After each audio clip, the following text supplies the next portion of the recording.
চলমান সকল প্রকার ধর্ষণ, চাঁদাবাজি, সহিংসতা ও মিটফোর্ড হাসপাতালের সামনে সংগঠিত নৃশংস হত্যাকাণ্ডের প্রতিবাদে ব্রাহ্মণবাড়িয়ায় ছাত্র জনতার বিক্ষোভ মিছিল। ব্রাহ্মণবাড়িয়া থেকে স্টাফ রিপোর্টার আকলিমা রশিদ আলীর সহযোগিতা আরও জানাচ্ছি বিস্তারিত।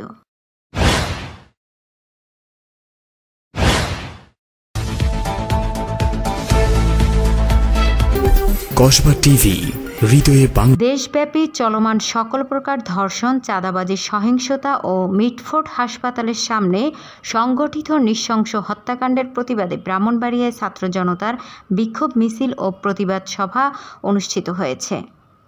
শনিবার দুপুরে মিছিল শেষে ব্রাহ্মণবাড়িয়া প্রেস ক্লাবের সামনে এক প্রতিবাদ সভা অনুষ্ঠিত হয়। এতে বক্তব্য রাখেন ছাত্রনেতা তাজুল ইসলাম, আবু বকর সিদ্দিক, রেদওয়ান আনসারি প্রমুখ সহ আরও অনেকে। এ সময় বক্তারা অবিলম্বে ধর্ষণ, চাঁদাবাজি ও সহিংসতা কঠোর হস্তে বন্ধের দাবি জানান। অন্যথায় আইন নিজের হাতে তুলে নেওয়া হবে বলে হুঁশিয়ারি উচ্চারণ করেন।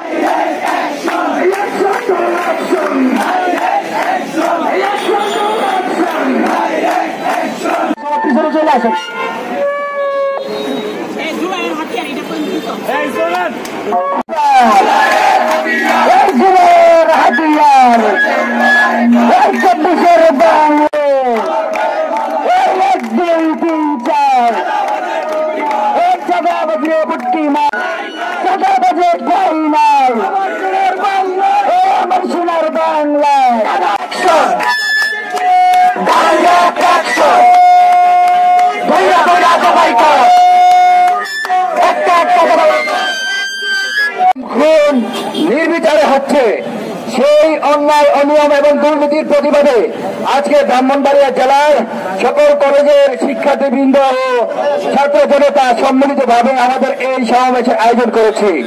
আমরা পূর্বে বাংলাদেশে যে কোনো দুর্নীতি, অনিয়ম এবং চাঁদাবাজের বিরুদ্ধে অবস্থান নিয়েছি। আমরা হুঁশিয়ার করে দিতে চাই আগামী রাজনৈতিক দলগুলোকে, যারা এই ইন্টারিম সরকারের সুবিধা নিয়ে বিভিন্ন ভাবে চাঁদাবাজি করছেন, তাদেরকে আমরা হুঁশিয়ার করে বলে দিতে চাই, আপনারা যেমন আইনের হত্যা করেন না, আগামীতে চাঁদাবাজির দায়ে যদি আমার কোনো ভাই হত্যা করা হয়, আমার কোনো বোনকে দর্শন করা হয়, আমরা আইন সরাসরি হাতে নিতে বাধ্য হব।